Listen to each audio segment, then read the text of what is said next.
Hello champions welcome to एडु एनेजमेंट पिलामाने आज आम तुम चैप्टर 13 चैप्टर 13 जार ना है कौन ना आवर्जनार निष्कासन और सदुपयोग ये विषयटी कौन ना बहुत संक्षिप्त ये विषयटी को आलोचना करवा और यह सह रिलेटेड किसी नुआ क्वेश्चन को डिस्कसन करवा।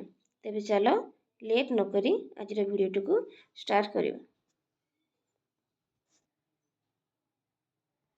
अच्छा समस्ते जानिथिबो जे आवर्जना कहले आमे कौन बुझू आवर्जना बा अलिया देखिथिबा नॉर्मली हम रास्ता कड़ हो पोखरी कूल हो कि जोटी यात्रा होथिबो जो यात्रा कि मेला होथिबो सरला पर से जगह कौन आमर छिंडा कना हो भंगा कागज चिरा कागज तापर कौन जो कागज ठुंगा तापर भंगा प्लास्टिक डब्बा तापर मेडिकल मानक व्यवहृत सिरिंज गज कना छिंडा कना ये सब कौन ना गोटे गोटे आवर्जनार उदाहरण अटे बा ये सब कौन ना गोटे गोटे अलियार उदाहरण अटे।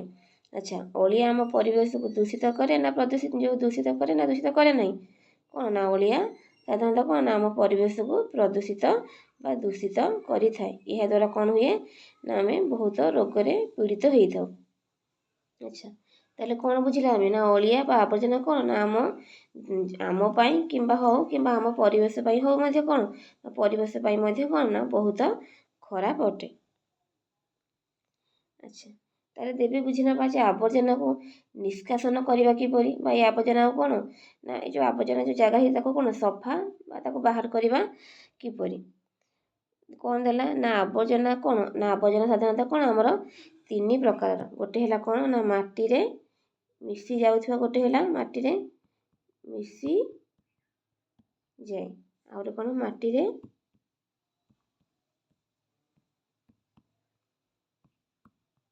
मिसे नहीं सेटा कौन आम दी भाग विभक्त कर गोटे है कौन पुनः चक्रण आ गोटे कौन पुनः चक्रण नुहे पुनः चक्रण माने कौन ना जो आवर्जनाटी बाहर ताको कौन आम पुणी थे व्यवहार करें आ गोटे क्यों प्रकार थाए ना ताको आउ व्यवहार करेब नहीं।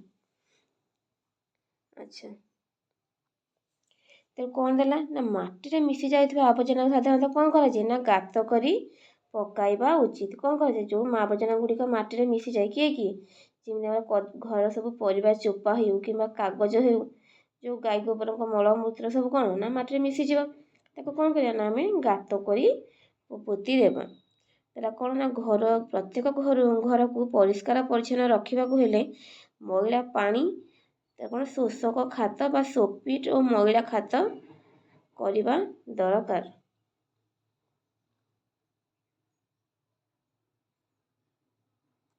कौन देला ना माटी रे मिसी जाउथबा आवर्जना को साधारणतः कौन कहे ना ताको गात करी पोती देबा आवश्यक बा उचित आ तापर जो जो आवर्जनाटी कौन माटी रे मिसी पारिबन ताको कौन करबा खोला फोपाड़ी देबा ना ना कौन करबा ना ताको कौन ना सेतुरु कौन जो आवर्जना गुड़िक कौन ना आमर पुणी थे व्यवहार करें ताको कौन ना अलगा करी रखिदेबा कौन हम देला कौन ना प्रत्येक क्षेत्र में वर्ज्यवस्तु को अति कम परिष्कृत व निर्मल करा जाई विभिन्न कार्य कंचामाल हिसाब से व्यवहार उपयोगी अवस्था को अणा जाई पारुछि। यही अवस्था को कौन कहुए ना वर्ज्यवस्तुर पुनः चक्रण कहुए।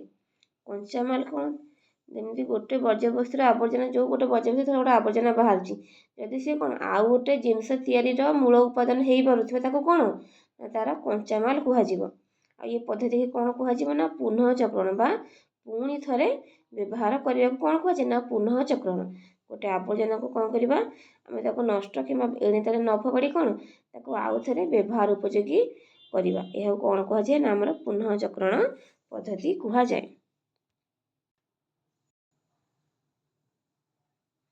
एबे पता कौन ना माटी रे मिसी जाइथिबा आवर्जना गुड़िकर केतोटी उदाहरण जेमिति कौन ना काठी कुटा कदली चोपा टुकुरा कागज सुखिला पत्र इत्यादि कौन ना आमर माटी रे मिसी जीव।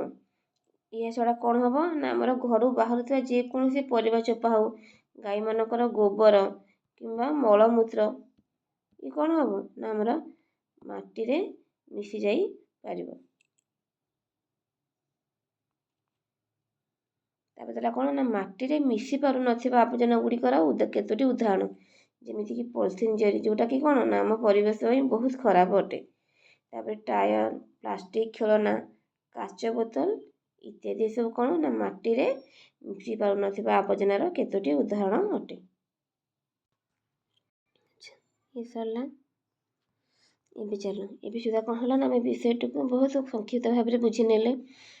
ମାନେ ଦେଖ କୋଶ୍ଚିନ୍ କରିବା ପୂର୍ବରୁ ଯଦି କ'ଣ ଆମେ ବିଷୟଟି ବିଷୟରେ ଆମର କନସେପ୍ଟଟା କ୍ଲିଅର ଥିବ ତ କ'ଣ କୋଶ୍ଚିନ୍ କରିବାକୁ ଆମକୁ ଇଜି ହେବ। ଏଇ କନସେପ୍ଟଟା କ'ଣ କରିବ ଆମକୁ ଏକ୍ଜାମରେ ମଧ୍ୟ ହେଲ୍ପ କରିବ। ସେଥିପାଇଁ କ'ଣ ନା ଯେକୌଣସି ବିଷୟର କୋଶ୍ଚିନ୍ କରିବା ପୂର୍ବରୁ ଆଗ ସେ ବିଷୟ ବିଷୟରେ ଆମକୁ ତା ମାନେ ବହୁତ ଭଲସେ ଥର ହେବାକୁ ପଡ଼ିବ ବା ବିଷୟକୁ ନେଇ ଯାହା ବି କିଛିଟା କନସେପ୍ଟ ରହିଛି ତାକୁ କ'ଣ ଆମେ ଭଲସେ ବୁଝିବାକୁ ପଡ଼ିବ। ଏବେ ସୁଦ୍ଧା କ'ଣ ନା ଆମେ ବିଷୟଟିକୁ ଭଲସେ ବୁଝିନେଲେ ଯାହାଦ୍ୱାରା କ'ଣ ହେବ ନା ତୁମକୁ କୋଶ୍ଚିନ୍ ଗୁଡ଼ିକ ବୁଝିବାକୁ ମଧ୍ୟ ଇଜି ହେବ। ତେବେ ଚାଲ ଦେଖିନେବା ଯେ ଫାର୍ଷ୍ଟ କୋଶ୍ଚିନ୍ କ'ଣ ଅଛି ନା ଆବର୍ଜନାର ପୁନଃ ବ୍ୟବହାର ଉପଯୋଗୀ କରିବାକୁ କ'ଣ କୁହାଯାଏ। ଅପସନ୍ ଗୁଡ଼ିକ ହେଲା ପରିଶୋଧନ, ତାପରେ କ'ଣ ନା ବିଶୋଧନ, ପୁନଃ ଚକ୍ରଣ ଆଉ କ'ଣ କୌଣସିଟି ନୁହେଁ ବା ନନ୍ ଅଫ୍ ଦିସ୍। ମୁଁ ଏବେ ପଢ଼େଇକି ଆସିଲି କ'ଣ ନା ଆବର୍ଜନାର ପୁନଃ ବ୍ୟବହାର ଉପଯୋଗୀ କରିବାକୁ କ'ଣ କୁହାଯାଏ ନା ପୁନଃ ଚକ୍ରଣ ପଦ୍ଧତି କୁହାଯାଏ। ଏବେ ସେକେଣ୍ଡ କୋଶ୍ଚିନ୍ କ'ଣ ଅଛି ନା କେଉଁ ଆବର୍ଜନା ସହଜରେ ମାଟିରେ ମିଶିଯାଏ। ଏକ୍ଜାମ୍ପଲ୍ ହେଲା କାଗଜ ଠୁଙ୍ଗା, ପଲିଥିନ୍, ଚମଡ଼ା ବ୍ୟାଗ୍ ଆଉ କ'ଣ ନା ଭଙ୍ଗା ବୋତଲ। ଆମେ ସମସ୍ତେ କ'ଣ ପଢ଼ିଲେ ନା ପଲିଥିନ୍, ଭଙ୍ଗା ଚମଡ଼ା ବ୍ୟାଗ୍ ଆଉ ଭଙ୍ଗା ବୋତଲ କ'ଣ ନା ଆମର ଆବର୍ଜନା ଏଇ ଆବର୍ଜନା ଗୁଡ଼ିକ କ'ଣ ନା ମାଟିରେ ମିଶିବାରେ ନାହିଁ। ପଚାରିଛି କ'ଣ ନା କେଉଁ ଆବର୍ଜନା ସହଜରେ ମାଟିରେ ମିଶିଯାଏ। ତ ରାଇଟ୍ ଆନ୍ସର୍ ସେଠି ଆମର କ'ଣ ହେବ ନା କାଗଜ ଠୁଙ୍ଗା। ତାପରେ ଥାର୍ଡ଼ କୋଶ୍ଚିନ୍ କ'ଣ ଅଛି ନା କେଉଁଥିରୁ ବୈଜ୍ଞାନିକ ପଦ୍ଧତିରେ ଜୈବିକ ସାର ପ୍ରସ୍ତୁତ କରାଯାଉଛି। ଅପସନ୍ ଗୁଡ଼ିକ ହେଲା ସ୍ଲାଗ୍, ତାପରେ ଆବର୍ଜନା କୁଣ୍ଡରେ ଥିବା ଆବର୍ଜନାରୁ, ପଲିଥିନ୍ରୁ ଆଉ କ'ଣ ନା ଚମଡ଼ା ବ୍ୟାଗ୍ରୁ। ସ୍ଲାଗ୍ଟା ଆମର ଜେନେରାଲି କେଉଁଠୁ ବାହାରେ ନା ଯେଉଁ ରାଉରକେଲାରେ ଯେଉଁ ଷ୍ଟିଲ୍ ପ୍ଲାଣ୍ଟ ଅଛି ସେଠି ଯେଉଁ ଆବର୍ଜନାଟା ବାହାରେ ତାକୁ କ'ଣ କୁହାଯାଏ ନା ତାକୁ ସ୍ଲାଗ୍ କୁହାଯାଏ। ପଚାରିଛି କ'ଣ ନା ବୈଜ୍ଞାନିକ ପଦ୍ଧତିରେ ଜୈବିକ ସାର ପ୍ରସ୍ତୁତ କେଉଁଥିରୁ କରାଯାଉଛି। ପଲିଥିନ୍ ଆଉ ଚମଡ଼ା ବ୍ୟାଗ୍ ଇଏ ତ କ'ଣ ନା ପୁରା ଅସମ୍ଭବ।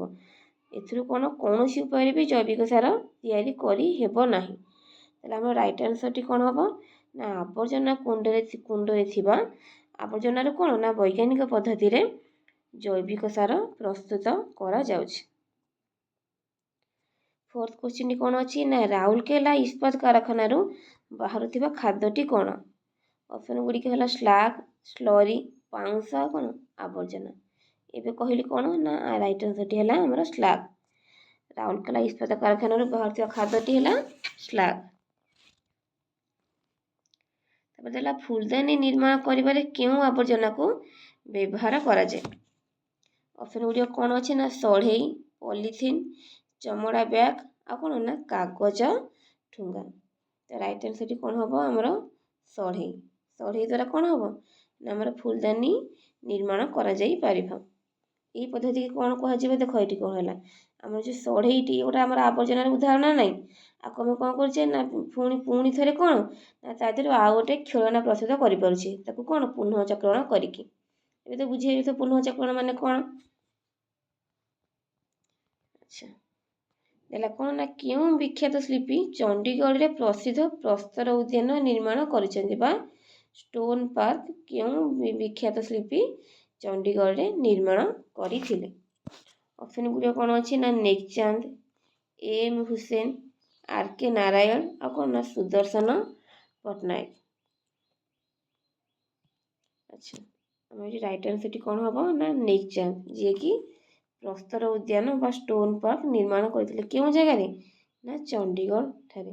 କେତେ ମସିହାରେ ଯିଏ ପଚାରିବ କ'ଣ କହିବ ନା 1957 ମସିହାରେ କ'ଣ ନା ଚଣ୍ଡିଗଡ଼ ଠାରେ ନେକଚାନ୍ଦ ପ୍ରସିଦ୍ଧ ପ୍ରସ୍ତର ଉଦ୍ୟାନ ନିର୍ମାଣ କରିଥିଲେ।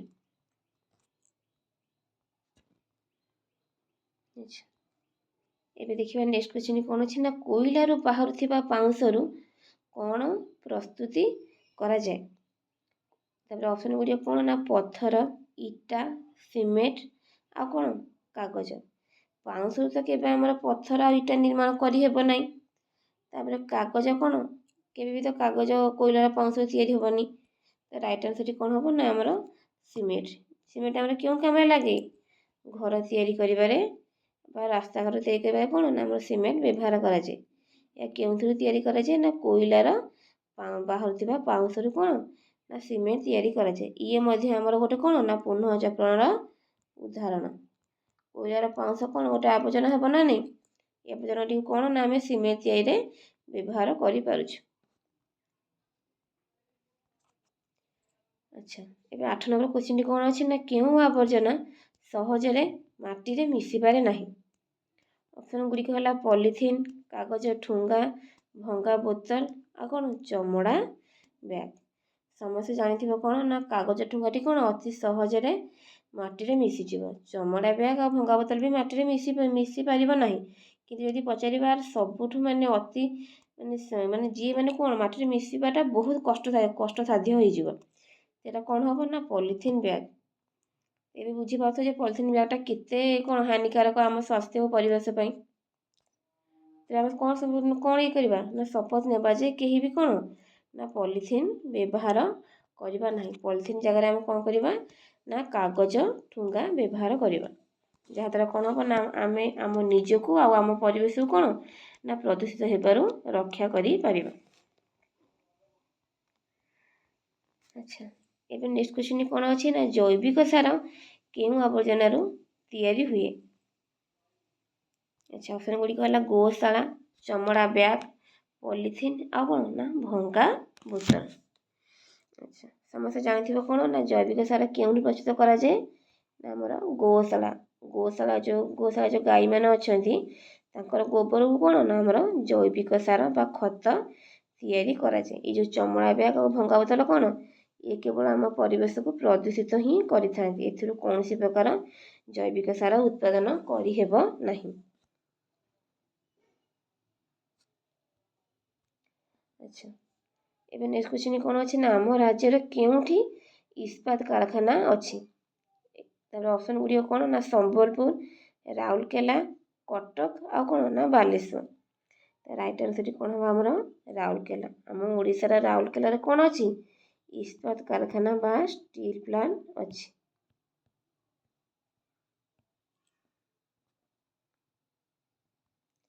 ଆଚ୍ଛା, ଏବେ ତାହେଲେ କ'ଣ ନା ପୌରାଞ୍ଚଳରେ ଆବର୍ଜନା ନିଷ୍କାସନ ପାଇଁ କି ବ୍ୟବସ୍ଥା କରାଯାଇଛି? ଅପସନ୍ ଗୁଡ଼ିକ ହେଲା ଆବର୍ଜନା କୁଣ୍ଡରେ ଆବର୍ଜନା ପକାଇବା, ଆବର୍ଜନାକୁ ପୋଡ଼ି ଦେବା, ଆବର୍ଜନାକୁ ଏଠି ସେଠି ଫୋପାଡ଼ିବା। ଏଥିମଧ୍ୟରୁ କୌଣସିଟି ନୁହେଁ ବା ନନ୍ ଅଫ୍ ଦିସ୍। ଆଚ୍ଛା, ଆବର୍ଜନାକୁ ପୋଡ଼ି ଦେବା ଦ୍ୱାରା କ'ଣ ଆମେ ଆବର୍ଜନାକୁ ରୋକିପାରିବା ମାନେ ପରିବେଶ ପ୍ରଦୂଷିତ ହେବାକୁ ରୋକିପାରିବା? କେବେ ନୁହଁ। ଆବର୍ଜନା ପୋଡ଼ି ଦେବା ଦ୍ୱାରା କ'ଣ ହେବ ନା ଏଥିରୁ ଯେଉଁ ଦୂଷିତ ବାଷ୍ପ ବା ଗ୍ୟାସ୍ ବାହାରିବ ସେ କ'ଣ କରିବ ନା ଆମର ବାୟୁମଣ୍ଡଳକୁ ପ୍ରଦୂଷିତ କରିଦେବ, ଯାହାଦ୍ୱାରା କ'ଣ ହେବ ନା ବାୟୁ ପ୍ରଦୂଷଣ ହେବ। ତାପରେ ଆବର୍ଜନାକୁ ଏଠି ସେଠି ଫୋପାଡ଼ିବା ଦ୍ୱାରା କ'ଣ ହେବ ନା କ'ଣ ହେବ ପରିବେଶ ପ୍ରଦୂଷିତ ହେବ। ଆମେ ଯଦି ଗୋଟେ ଆବର୍ଜନା କ'ଣ ମାଟିରେ ଫୋପାଡ଼ି ଦେବା ସେ କ'ଣ ମାଟିରେ ମିଶିପାରିବ ନାହିଁ, ଯାହାଦ୍ୱାରା କ'ଣ ହେବ ମାଟି ବି ମୃତ୍ତିକା ପ୍ରଦୂଷଣ ହେବ। ତାପରେ ଆଉ ରହିଲା କିଏ ନା ଆବର୍ଜନା କୁଣ୍ଡରେ ଆବର୍ଜନା ପକାଇବା, ଯେଉଁଟାକି କ'ଣ ଆମର ରାଇଟ୍ ଆନ୍ସର। ସମସ୍ତେ ଦେଖିଥିବ ଟାଉନ ବା ସହର ମାନଙ୍କରେ କ'ଣ କରାଯାଏ ସବୁ ଜାଗାରେ ଠାକୁ କ'ଣ ନା ଡଷ୍ଟବିନ୍ ଥୁଆ ହେଇଥିବ, ଲେଖା ହେଇଥିବ ଯେ କ'ଣ ୟୁଜ୍ ମି ମାନେ ମୋତେ ବ୍ୟବହାର କର। ତାପରେ କ'ଣ କରିବା ଆମେ ଯାହା ବି କିଛି ଖାଇବା ବା ପେପର କ'ଣ ତା ଭିତରେ ପକାଇଦେବା। କ'ଣ ହେବ ନା ପୌରାଞ୍ଚଳରେ ଆବର୍ଜନା ନିଷ୍କାସନ ପାଇଁ କ'ଣ ଆବର୍ଜନା କୁଣ୍ଡରେ ଆବର୍ଜନା ପକାଇବା ପାଇଁ ବ୍ୟବସ୍ଥା କରାଯାଇଛି। ଆଚ୍ଛା, ଏ 12 ନମ୍ବର କ୍ୱେଶ୍ଚିନ୍ କ'ଣ ଅଛି ନା କେଉଁ ଆବର୍ଜନାଟି ଅନ୍ୟ ତିନୋଟି ଠାରୁ ଭିନ୍ନ? ପରିବା ଚୋପା, ମୃତ ପ୍ରାଣୀ, ପଲିଥିନ୍ ଜରି ଆଉ କ'ଣ ମଳମୂତ୍ର। ଆଚ୍ଛା, ତମେ ଜାଣିଥିବ କ'ଣ ନା ଆମର ପଲିଥିନ୍, ପରିବା ଚୋପା, ତାପରେ ମୃତ ପ୍ରାଣୀ ଆଉ ମଳମୂତ୍ର କ'ଣ ଆମର ମାଟିରେ ମିଶି ଯାଇପାରିବ। ଏଥିରୁ ଆମେ କ'ଣ ଏଇଟା କ'ଣ ମାଟିରେ ମିଶିଗଲେ ମଧ୍ୟ ମାଟିର ଉର୍ବରତା ବଢ଼ାଇବ ବା ମୃତ୍ତିକା ପ୍ରଦୂଷଣ କେବେ ବି କରିବ ନାହିଁ। ତାହେଲେ ଖରାପଟି କେଉଁଠି ହେବ ନା ପଲିଥିନ୍ ଜରି। ଏଇଟା କ'ଣ ନା ଯାହାକି ଆମ ଯେଉଁ ମାଟିକୁ କ'ଣ ନା ଦୂଷିତ କରିଥାଏ, ତେଣୁ ଆ ଦେହରୁ ଅଲଗା କେଉଁଟା ହେବ ନା ପଲିଥିନ୍ ଜରି। ଆଚ୍ଛା, ଏବେ 13 ନମ୍ବର କ୍ୱେଶ୍ଚିନ୍ କ'ଣ ଅଛି ନା ଏଥିମଧ୍ୟରୁ କେଉଁଟି ଆବର୍ଜନାର ମୁଖ୍ୟ କାରଣ? କାଗଜ ଠୁଙ୍ଗା, ପଲିଥିନ୍, କାଚ ବୋତଲ ଆଉ କ'ଣ ପ୍ଲାଷ୍ଟିକ୍ ଖୋଳ। ଇଏ ସବୁ ଗୋଟେ ଆବର୍ଜନା, କିନ୍ତୁ ହେଲା କ'ଣ ଆବର୍ଜନାର ମୁଖ୍ୟ କାରଣ କିଏ ଯଦି ପଚାରିବ କ'ଣ ହେବ ଆନ୍ସରଟି ନା ପଲିଥିନ୍ ବ୍ୟାଗ୍, ଯାହାକି କ'ଣ ନା ଆବର୍ଜନାର ମୁଖ୍ୟ କାରଣ ଅଟେ। ଆଚ୍ଛା, ଆଚ୍ଛା ଦେଲା ବିଦ୍ୟାଳୟରେ କେତୋଟି ରଙ୍ଗ ଡବା ରଖି ଆବର୍ଜନା ପକାଇବା ଉଚିତ। ଅପସନ୍ ଗୁଡ଼ିକ ହେଲା 2, 3, 4 ନା 5। କେତୋଟି? ରାଇଟ୍ ଆନ୍ସରଟି ହେବ 3। କ'ଣ 3ଟି ବକ୍ସ କରି କ'ଣ ନା 3ଟି ରଙ୍ଗ ଡବା ରଖି ଆବର୍ଜନା ପକାଇବା ଉଚିତ। ଗୋଟିକରେ କ'ଣ ରଖାଯିବ ନା ଯେଉଁ ଆବର୍ଜନା ମାଟିରେ ମିଶି ପାରୁଥିବ ତାକୁ କ'ଣ ଏଇ ପ୍ରଥମ ବକ୍ସରେ ରଖିବା। କ'ଣ କହିଲି ନା 3ଟି ରଙ୍ଗ ଡବା କରି କ'ଣ ନା ଅଲଗା ଅଲଗା ଡବାରେ ଅଲଗା ଅଲଗା ଅଳିଆକୁ ରଖିବାକୁ ପଡ଼ିବ। ପ୍ରଥମଟି ଆମର କେଉଁ କଲର୍ କରିବା ନା ଗ୍ରୀନ୍, ତାପରେ ଦ୍ୱିତୀୟଟି ୟେଲୋ, ତୃତୀୟଟି କ'ଣ ନା ରେଡ଼୍। ଗ୍ରୀନ୍ କଲର୍ ଡବାରେ ଆମେ କେଉଁ ଆବର୍ଜନା ରଖିବା ନା ଯେଉଁଟାକି ମାଟିରେ ମିଶି ପାରୁଥିବ। ତାପରେ ୟେଲୋରେ କାହାକୁ ରଖିବା ନା ଯେଉଁ ଆବର୍ଜନାଟି କ'ଣ ମାଟିରେ ମିଶିବନି କିନ୍ତୁ ତାକୁ କ'ଣ ଆମେ ପୁନଃ ଚକଡ଼ା ଦେବା, ତାକୁ କ'ଣ ଆଉ ଥରେ ବ୍ୟବହାର ଉପଯୋଗୀ କରିପାରିବା। ତାପରେ ରେଡ଼୍ କଲର୍ରେ କ'ଣ ହେବ ଯେଉଁ ଆବର୍ଜନାଟି କ'ଣ ନା ମାଟିରେ ମିଶିବ ନା ସେ ଆଉ ଥରେ ବ୍ୟବହାର ଉପଯୋଗୀ ହେଇପାରିବ। ଆମ ରାଇଟ୍ ଆନ୍ସରଟି କ'ଣ ହେଲା ନା ଅପସନ୍ ନମ୍ବର C3। ବିଦ୍ୟାଳୟରେ ଆମେ କ'ଣ 3ଟି ରଙ୍ଗ ଡବା ରଖି ଆବର୍ଜନା ପକାଇବା ଉଚିତ। ଆଚ୍ଛା ତେବେ ଆମର 15 ନମ୍ବର କ୍ୱେଶ୍ଚିନ୍ ବା ଲାଷ୍ଟ କ୍ୱେଶ୍ଚିନ୍ଟି କ'ଣ ଅଛି ନା ମାଟିରେ ମିଶି ଯାଉଥିବା ଆବର୍ଜନାକୁ କ'ଣ କରିବା ଉଚିତ। ଅପସନ୍ ଗୁଡ଼ିକ ହେଲା ପୋଡ଼ି ଦେବା, ପୋତି ଦେବା, ଫୋପାଡ଼ି ଦେବା ବା କୌଣସିଟି ନୁହେଁ। କ'ଣ ହେବ ନା ମାଟିରେ ମିଶି ଯାଉଥିବା ଆବର୍ଜନା ସାଧାରଣତଃ କ'ଣ କରାଯାଏ ନା ମାଟିରେ ପୋତି ଦିଆଯାଏ। ଏଇଟା କ'ଣ ହେବ ଆଇଦର ମାଟିରେ ମିଶିଯିବ, ନହେଲେ ଯଦି ମାଟିରେ ଏହା କୌଣସି ଜୈବିକ ସାର ରୂପେ କାମ ଦେଉଥିବ ଏ କ'ଣ ଆମେ ଏହାକୁ ମାଟିରେ ପୋତିବା ଦ୍ୱାରା କ'ଣ କରିବ ତାକୁ ପରବର୍ତ୍ତୀ ସମୟରେ କ'ଣ ସାର ଉପାୟରେ କ'ଣ ବ୍ୟବହାର କରିପାରିବା। ଆଚ୍ଛା ଏବେ ସୁଦ୍ଧା କ'ଣ ନା ଆମେ ବିଷୟଟିକୁ ଭଲସେ ବୁଝିଲେ ଆଉ ବିଷୟ ରିଲେଟେଡ଼ କିଛି କ୍ୱେଶ୍ଚିନ୍ ମଧ୍ୟ କଲେ। ମୁଁ ଭାବୁଛି ସମସ୍ତେ ବିଷୟଟିକୁ ଭଲସେ ବୁଝି ମଧ୍ୟ ଥିବ। ଯଦି ଭିଡ଼ିଓଟି ସମସ୍ତଙ୍କୁ ଭଲ ଲାଗିଥିବ ପ୍ଲିଜ୍ ଲାଇକ୍ ଆଣ୍ଡ ସେୟାର କରିଦେବେ।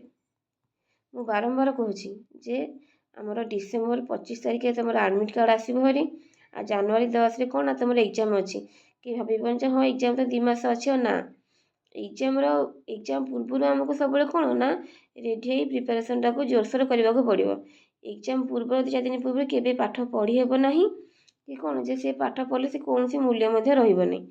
ତେଣୁ କ'ଣ ତୁମକୁ ସବୁବେଳେ ପାଇଁ ମୋର ଆଡ଼ଭାଇସ୍ ରହୁଛି କ'ଣ ନା ଏବେଠୁ ଭଲସେ ପଢ଼ାପଢ଼ି ଷ୍ଟାର୍ଟ କର ଆଉ କ'ଣ ଏକ୍ଜାମ୍ ପାଇଁ ଭଲସେ ପ୍ରିପେୟାର ହୁଅ।